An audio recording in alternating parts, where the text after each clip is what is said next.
Hello guys, welcome to the new episode of Idean script. এই এপিসোডটা কি নিয়ে আলোচনা করব অবশ্যই তোমরা থাম্বনেল আর টাইটেল দেখেই নিয়েছো। তো চলো শুরু করি আলোচনাটা। কি দিয়ে ফার্স্টে আলোচনা শুরু করা যাক। একে একে টম আলড্রেড আর অ্যালবার্টো রড্রিগেজ এই দুজনেরই অ্যানাউন্সমেন্ট করে দিল মোহনবাগান। তাহলে মোটামুটি সেন্টার ব্যাকের পজিশনে যে দুজন প্লেয়ার দেখছিল মোহনবাগান, তাদের announcement done already. Jason Cummings আর দিমিত্রি পেত্রাতস তারা মোহনবাগান দলেই আছেন। সুতরাং চারজন প্লেয়ার অলরেডি কনফার্ম। এইবার একটা দ্বিতীয় মতবাদও উঠে আসছে। সে দ্বিতীয় মতবাদটা বলি। দেখো, অ্যানাউন্সমেন্ট হোক বা না হোক, জেমি ম্যাকলারেন মোটামুটি মোহনবাগানে কনফার্ম। অ্যানাউন্সমেন্টটা কবে আসতে পারে যেরকম ট্রেন্ড দেখি আমি মোহনবাগানের, যে সংস্কৃতি দেখি, যদি তুমি আমাকে স্পেকুলেট করতে বলো, মেবি হতে পারে এই রথের সময়, যেমন আজকে বা কালকের মধ্যে কিন্তু জেমি ম্যাকলারেনের অ্যানাউন্সমেন্টটাও চলে আসতে পারে।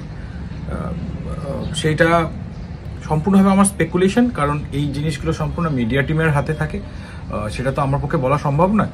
হ্যাঁ, যদি বলো যে তাহলে তুমি কি বলছো, আমি বলছি যেটা সেটা হচ্ছে জেমি ম্যাকলারেন মোহনবাগান টিমেই খেলবে, এইটুকু বলতে পারি। অ্যানাউন্সমেন্টটা আগে পরে আসতে পারে। তবে আমার কিরকম স্পেকুলেট করছে জানি না, তোমরাও তোমাদের স্পেকুলেশনও লেখো। আমার স্পেকুলেশন হচ্ছে যে রথেই হয়তো অ্যানাউন্সমেন্ট হয়ে যাবে জেমি ম্যাকলারেনের নাম। ভুলও হতে পারি, কিন্তু এইটা কোনো খবর নয়, এটা একটা স্পেকুলেশন। খবর যেটা সেটা হচ্ছে মার্কাস কালকে একটা টুইট করেন, দ্যাট ইজ আরেকটি ইন্ডিয়ান প্লেয়ার, ইন্ডিয়ান প্লেয়ার বলেনি, ন্যাশনাল টিম প্লেয়ার বলেছেন। তো আমরা ধরে নিচ্ছি ভারতীয় প্লেয়ার, বিদেশি ধরছি না। কারণ বিদেশি নিয়ে কেন ধরছি না সেটাও একটু বলে দিই, তাহলে তোমাদের সুবিধা হবে। একটা দ্বিতীয় মতবাদ উঠে এসছে ফরেন রিক্রুটমেন্ট নিয়ে, সেটা কালকে লাইভে আমি বিস্তারিত আলোচনা করেছি, তোমরা গিয়ে দেখে নিতে পারো। দ্যাট ইজ, এখনো পর্যন্ত যদি সুপার কাপে ফরেনারের সংখ্যা বাড়ানো হয়, তাহলে ACL 2-তে মোহনবাগান হয়তো আরও একজন বিদেশি অপশান বেশি পাবে। এটা রুলটা তোমরা এতদিনে জেনে গেছো। আর যদি 6 জনই থাকে, তাহলে একটা প্রবাবিলিটি এটাও হতে পারে, যেমন একটা প্রবাবিলিটি এখনো পর্যন্ত যেটা চিন্তাভাবনায় রয়েছে, যে সাদিকুকে ছেড়ে দিয়ে আরেকটি মিডফিল্ডে প্লেয়ার ইনক্লুশন করবে মোহনবাগান, সেটা বড় মাপেরই হবে। কিন্তু সেইটার একটা দ্বিতীয় মতবাদও কিন্তু হতে পারে। তো সেটা নিয়েও চিন্তাভাবনা চলছে, যে দিমিত্রি পেত্রাতসকে একটুখানি পেছনে খেলিয়ে, যেটা আগের বার সফল হয়েছেন তিনি ল্যাটার হাফ অফ দ্য টুর্নামেন্টে, মিডফিল্ডে লেড করবে দিমিত্রি, এবং বাকিরা খেলবেন যারা, তারা সমস্ত ভারতীয় হবে। কারণ ভারতীয় মিডফিল্ডার সংখ্যা প্রচুর। অনিরুদ্ধ থাপা থেকে শুরু করে সাহাল অলরেডি দলে ছিলেন, দীপক টাংরি, গ্লেন মার্টিনকে ছাড়া হচ্ছে না আপাতত তাকে রাখা হচ্ছে, অভিষেক সূর্যবংশী রয়েছেন, এছাড়াও ইনক্লুশন হয়েছে এবার বড় নাম আপুইয়া। তো এই যে 6 জন, এই 6 জনের মধ্যে অন্তত 4 জনকে তো সুযোগ দিতেই হবে সবসময়, 6 জনকেই দিতে হবে, 6 জনকেই ম্যাচ টাইম দিতে হবে। এবারে লম্বা অনেক ম্যাচ খেলবে মোহনবাগান, হয়তো তারা সুযোগ পাবেন। কিন্তু আরও একজন বিদেশি মিডফিল্ডার যদি চলে আসে, তাহলে তাদের ম্যাচ টাইম পাওয়ার সম্ভাবনা কমে যাবে। তাহলে কি সাদিকুকে একটা অপশন হিসেবে রেখে দিয়ে টপ, মানে আমার সামনের দিকে, অবশ্যইভাবে তোমরা বলতে পারো যে কেন লাগবে অপশন। তো মলিনা জেনারেলি আমরা দেখেছি, দেখো, জেসন কামিংস এক ধরনের স্ট্রাইকার, ম্যাকলারেন একটা লেথাল স্ট্রাইকার এক ধরনের, সাদিকু কিন্তু আরেক ধরনের স্ট্রাইকার। কিছু টিম আছে, তোমরা আগের বারের টুর্নামেন্টগুলো যদি একটু ফলো করো, ISL টুর্নামেন্টটা এবং অবশ্যই ডুরান্ড কাপ যদি একটু ফলো করো, তোমরা দেখবে কিছু টিম আছে এবং কিছু পরিস্থিতিতে সাদিকুর মতো প্লেয়ারদেরও প্রয়োজন হয় ম্যাচ বার করার জন্য। আমি বলছি না সাদিকু দুর্দান্ত পারফরমেন্স করেছে, কিন্তু দুটো জিনিস সাদিকুর পক্ষে যাচ্ছে। একটা হচ্ছে অলরেডি তার সঙ্গে কন্ট্রাক্ট, মানে তাকে নিয়ে আর আলাদা করে, মানে কন্ট্রাক্ট নিয়ে আর আলাদা করে হেডেক নিতে হচ্ছে না মোহনবাগানকে। আর দ্বিতীয় হচ্ছে যে কিছু পরিস্থিতিতে সাদিকুর মতো প্লেয়ারও কাজে আসতে পারে।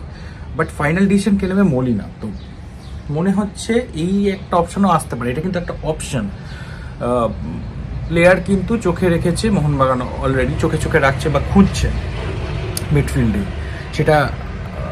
সেটা ভুল নয়। কিন্তু এটা একটা অপশন, সেই অপশনের কথাটা তোমাদের জানিয়ে দিলাম যে এটাও একটা অপশন হতে পারে। তো সেইটা বলে এবার পরের জায়গাটায় আসছি। এরপর মার্কাসের টুইট সেটা হচ্ছে যে একটি ন্যাশনাল টিমের প্লেয়ার নিতে পারে। তো ধরে নিচ্ছি আমি প্রথমে যেটা ভারতীয় প্লেয়ারের কথাই বলা হচ্ছে। তো ভারতীয় প্লেয়ারদের মধ্যে যদি তুমি জানতে চাও, তোমাদের কি মনে হচ্ছে, তোমরাও কমেন্ট করো যে কে হতে পারে। যে আমরা বিগত দিনে নাম শুনেছিলাম, যেমন ছাংতেকে উড়িয়েই দেওয়া হয়েছে সম্পূর্ণ, যে ছাংতের সঙ্গে কোনো কথাবার্তা বলা হচ্ছে না। কেন উড়িয়ে দেওয়া হচ্ছে? কারণ ছাংতের পজিশনের প্লেয়ার দেখা হচ্ছে না। এখন তোমরা যদি দেখো ভালো করে, দেখো টপ যে অ্যাটাকিং যে জায়গাটা, সেটা অলরেডি লোডেড উইথ মানে অস্ট্রেলিয়ান কি বলবো ওয়েপন্স, অলরেডি লোডেড, যেটা নিয়ে আলোচনা করলাম। Midfield already loaded with Indian players. ডিফেন্সে কিন্তু একটু মেরামত করার জায়গা আছে, এবং গোলকিপার পজিশনে একটু মেরামত করার জায়গা রয়েছে। তো আমার মনে হচ্ছে না এক্ষুনি যে গোলকিপার ইন্ডিয়ান টিমের কোনো গোলকিপার কে নিয়ে চলে আসবে বলে আমার পার্সোনালি এক্ষুনি মনে হচ্ছে না। অলরেডি বিশাল টাইট আছেন। যে পরিকল্পনা রয়েছে সেটা হচ্ছে ইউথ টিমের একটা প্লেয়ার, বা একটা ইউথ টিমের প্লেয়ার হোক, বা একটা ইয়াং প্লেয়ার হোক, ইয়াং গোলকিপার, যাকে নিয়ে আসা হবে এবং আগামী 2-3 বছর ধরে টিমের সঙ্গে রেখে তাকে তৈরি করা হবে। সেটা ইউথ সিস্টেম থেকেও হতে পারে।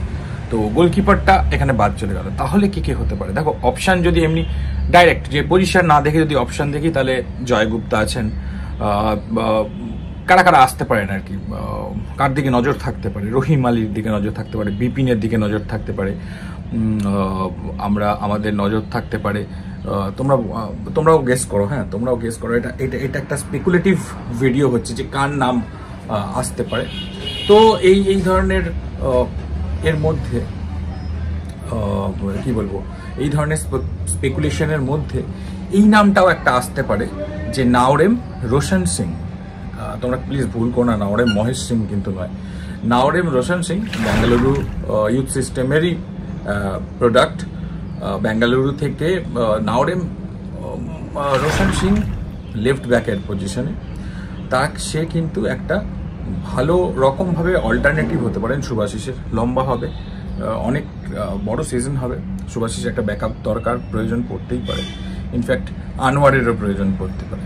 সুতরাং আমি একদম কনফার্ম করে বলছি না যে এর সঙ্গেই কথা বলছে মোহনবাগান, বাট তিনি একটা অপশান হতেই পারেন।